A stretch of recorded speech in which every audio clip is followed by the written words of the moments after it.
देश में बहुत सारी गाड़ियां हैं, ट्रक, मोटरसाइकिल जो पेट्रोल से चलती हैं, और बहुत सारी ऐसी फैक्ट्रियां भी हैं जो पेट्रोल जिसमें जो है कोल और पेट्रोलियम का यूज होता है। उसमें से क्या होता है, हमारा कार्बन निकलता है।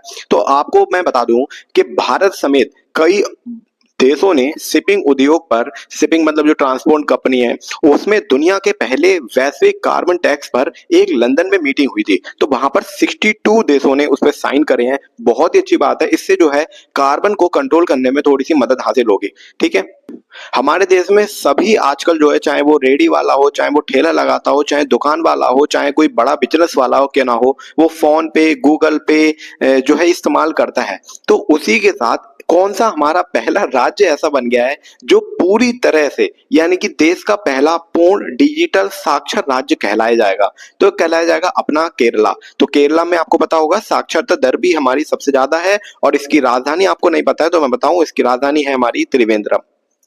जो सभी लोगों की जमीन होती है, तो उसमें कभी कभी ना लड़ाइयां झगड़े बहुत होते हैं गांव वगैरह में मेड़ के चक्कर से। तो भूमि सुरक्षा और पारदर्शिता सुरक्षित करने के लिए भू भारती पोर्टल एक राज्य लेके आया है। इस राज्य का नाम है तेलंगाना। तो इससे सुनिश्चित हो पाएगा कि हमारी जमीन इतनी है, तुम्हारी जमीन इतनी है। इस तरह से एक तरह से फिक्स जो है डॉक्यूमेंटेशन होने जा रहा है खेतों का। चेस की दुनिया में बहुत ही बढ़िया जो दिमाग अभी चल रहा है बाहर का, यानी कि फॉरेनर में, वो है मैग्सन कार्लसन। तो हाल ही में फ्री स्टाइल शतरंज ग्रैंड स्लैम 2025 का खिताब इन्होंने जीता है। इनका नाम फिर से मैं बता दे रहा हूं आपको, मैग्सन कार्लसन।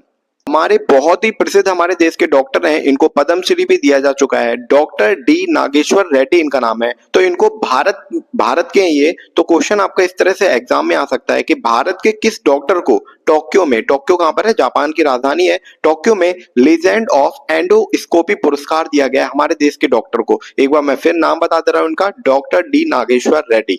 जब से मैंने करंट अफेयर की सीरीज शुरू करी है, और आपसे मैं डेली क्वेश्चंस भी पूछता हूं, एक क्वेश्चन बहुत ही बढ़िया क्वेश्चन रहता है, उसका आंसर अगले दिन बताया भी जाता है। तो आप लोग उसको जरूर बताया करें ताकि आपके भी करंट अफेयर थोड़े से मजबूत हो सके। तो आज का हमारा सवाल है, किस देश में जनसंख्या के आंकड़ों में 14वें साल गिरावट देखने को मिली है? आपको ये तो पता होगा जनसंख्या हर देश में बढ़ रही है, हर राज्य में देश जनसंख्या बढ़ रही है, लेकिन ऐसा कौन सा देश है जहां पर 14वें साल जनसंख्या में गिरावट देखने के लिए मिली है? तो इसका आंसर आप कमेंट बॉक्स में लिखिए। और कल जो हमने आपसे क्वेश्चन पूछा था उसका सही आंसर है चीन। तो चीन में सर्वाधिक लड़ाकू टैंक इस्तेमाल किए जाते हैं, या फिर वहां पर मौजूद हैं। 6800 टैंक है चीन में। दूसरे नंबर पर यूएसए है, और हमारे भारत है, भारत के पास 4200 आपके जो है टैंक, लड़ाई वाले जो टैंक है वो